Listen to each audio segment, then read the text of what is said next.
It's the end of the year. What about energy prices? What a year it's been, up and down and all around. Isaac Brown joins us now. Isaac, of course, certified energy specialist with Allied Cooperative. And Isaac, boy, it was a volatile year. How tough was it to figure out where these markets are going and where they've been and everything else? Yeah, Bob. Basically, what we saw was kind of a roller coaster this year. This spring it started off kind of unexpected when prices dropped. Into May, June, and July, and then leading up to harvest in October, we saw new highs set for the year. And now it's kind of softening back down again, and we're watching futures markets rather closely as guys prepare to get next year's inputs put in place. Now, we look at it, and I follow these markets, and then I look at February crude, $73 approximately.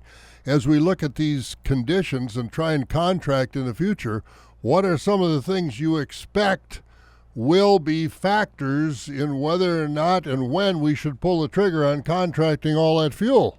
Really, when you look at futures in a normal market, they're always going to be higher than the current market. We say it's reversed if we see them in the opposite direction, and that would imply that markets are going to go down. So really right now, you're mitigating risk by booking out into the future, and we're seeing right now is a decent buying opportunity if you need to fill your tank up before the end of the year.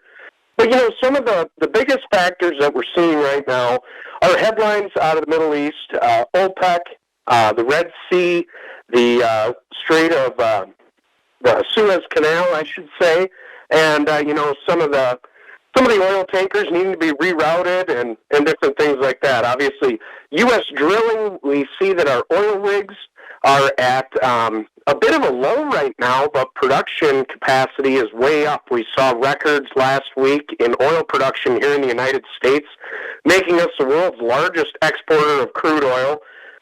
Some would say, this is good and bad, but right now we're actually pumping oil more efficiently than we ever have in history. This coupled with interest rates potentially dropping, the Fed has kind of mentioned, now that the economic outlook is a little more positive, that they may start dropping interest rates. We could see more economic activity and watch those prices increase in the next year. Also, there is the other side of the coin where we see a more negative outlook in the economic data, and that would probably lead to things softening a bit yet. Most guys book their inputs between now and the end of February, at least when it comes to diesel fuel for their farm or their, construction operation, whatever it might be. And we're fairly close to what we feel is a bottom right now. A lot of guys are starting to book, get things prepaid and whatnot. But really, all eyes are kind of on the uncertainty, with the Suez Canal. And now that things are kind of rerouted, market seems to be taking that well. More supply, coupled with less demand here in the winter, we're seeing those prices soften a little bit.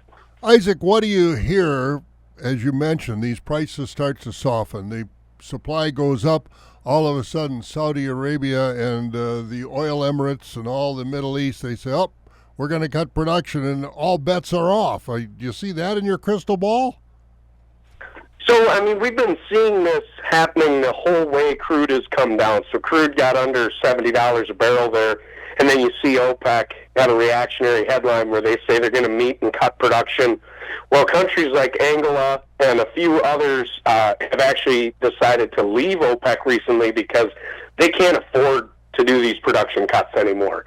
Their nation's economies and whatnot can't afford to not export more crude oil. So we've kind of seen that OPEC plus group doesn't really have the control over the market that they had in the past. So you'll see these little blips where prices go up for maybe 15, 20 cents when we look at it on diesel fuel, or a dollar or two on crude. But those aren't the times to buy. Right now we're watching a general demand and supply that's kind of trending down. So we're hoping here in January we should see a pretty good buying opportunity for people to lock in their inputs. Now is the time. Pull the trigger. I would say, obviously if you need to get something prepaid before the end of the year, it's arguably the best pricing we've seen in about 4 months. So, it's looking like there's definitely a chance here that if you need to budget and, plan for next year, it'd be the time to reach out to your energy specialist like myself. There you go. He does it every day, works with these energy markets. Isaac Brown, certified energy specialist with Allied Cooperative. Isaac, Happy New Year, buddy. Happy New Year to you too, Bob. Thank you much.